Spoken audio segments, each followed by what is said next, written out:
Hello, and welcome back to another Halloween style review. Where today, as you can tell by the title and thumbnail, I'm assuming I'm using the first thumbnail that I made, and I didn't get hit by YouTube for the original one. I am, of course, going to be reviewing the Return of the Living Dead movie.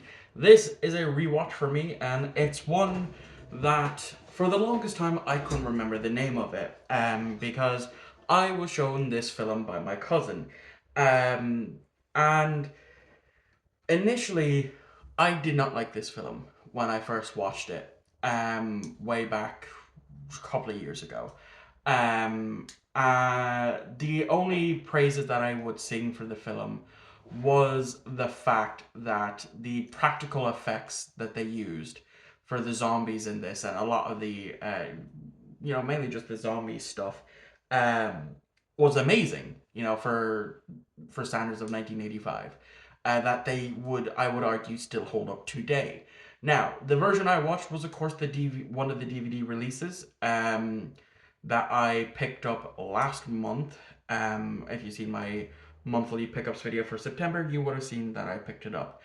And it's been a while since I've seen it, so I scrapped what I had originally planned to review, because I wanted to give it a shot and I wanted to talk about it because it's a franchise that I didn't even know was a franchise until I sat down to watch the movie last night. I was unaware that there were sequels to this movie. That the fact that it got a second and a third one, and I initially looked at it as this was a so bad it's good B horror movie. Um, and turns out that it's actually beloved by a lot of people. So I would say it's more akin to maybe a cult classic, but then again, I don't know. It's not really all that discussed that much in terms of horror movies, especially zombie movies. But I do love it. After rewatching it, I definitely love it. It's definitely one of my favorite horror films. And you know me, if you watch my channel at any point over the last nearly 3 years on this channel, you know I'm not really a horror guy. I love Paranormal Activity. I love the Final Destination franchise. Um, that's where my horror enjoyment ends. Um, so yeah, I really do love it. So basically, um, the film does reference Night of the Living Dead. I believe Night of the Living Dead was one of the first zombie movies ever made by George A. Romero. Someone please correct me if I'm wrong. I didn't do my research before sitting down to record this movie, but that movie gets referenced in this movie as real life events that actually happened. Um, because one of the character shows, Frankie, I believe his name is. I didn't actually remember to write down people's names because they're not really all that important, you know. So turns out that it was a real thing and that the military covered it up.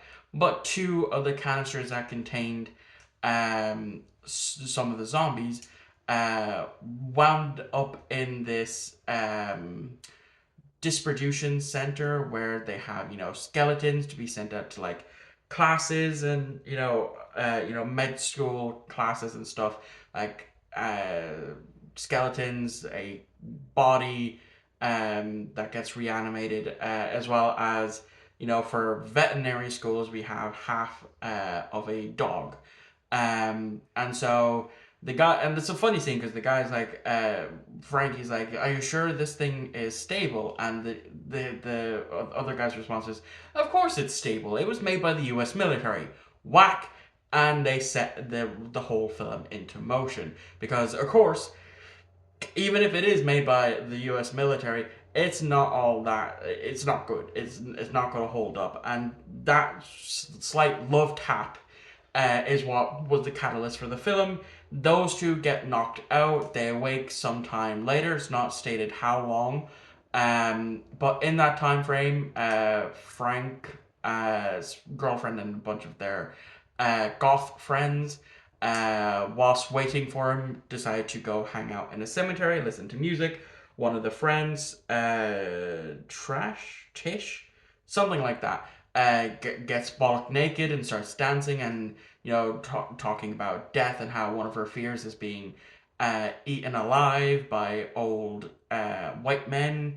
Um, and that she spoke that into existence because that's something that happens. Not necessarily white men, but she does get eaten alive.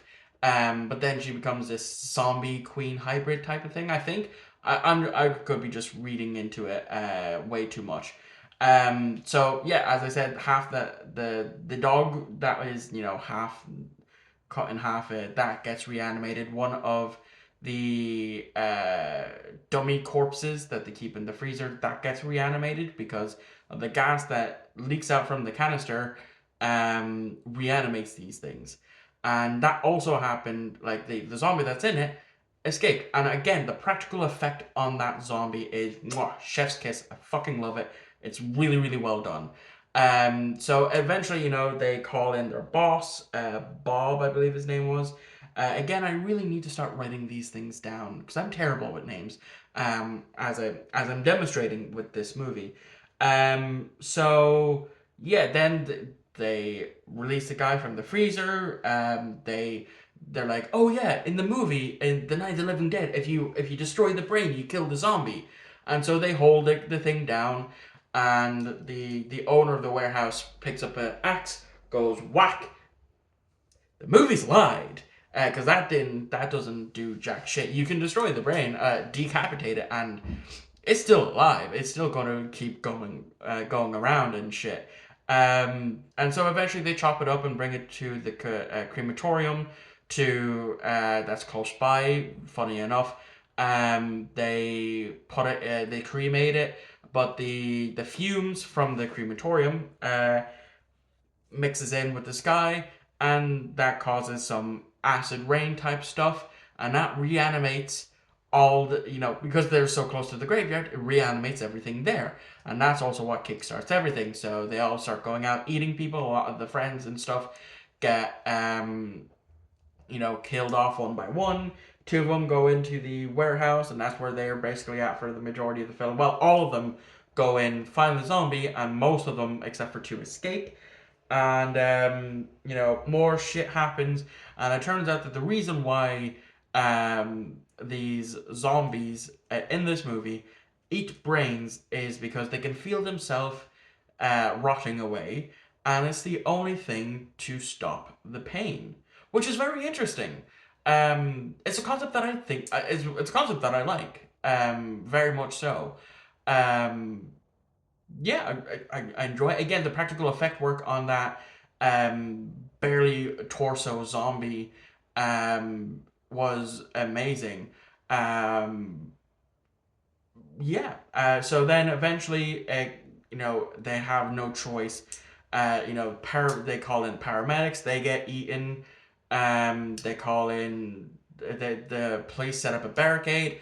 That fails. They all get eaten.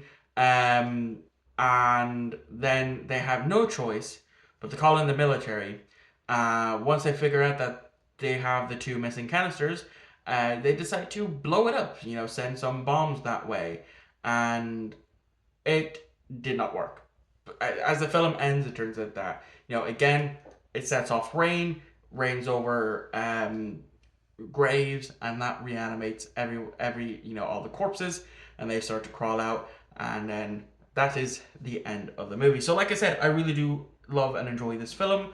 uh it's campy, it's fun, it brings an interesting take for zombies where that they can feel themselves rotting away, that they are still sentient, that the only way to fend off the pain of rotting away is to eat brains, which is why all the zombies do that in this film. Again, I was surprised to learn that it actually got two sequels. Will I watch them?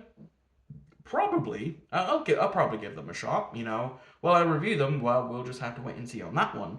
But yeah, I thoroughly enjoyed it. Glad to giving it another shot to the point where I actually did enjoy the film, and the fact that it was both written and directed by the same person who wrote for the first Alien movie as well as Total Recall. was a fact that I did not know until checking it out on Letterboxd. So that is going to wrap this video up. So thank you all for watching. I hope you enjoyed, and I shall see you all on Friday for another Star Trek Borg review, the last one for the month, where I'll be, of course, reviewing Voyager's Scorpions Part 1 and 2. So I shall see you all for that one on Friday. I'll see you all on Friday.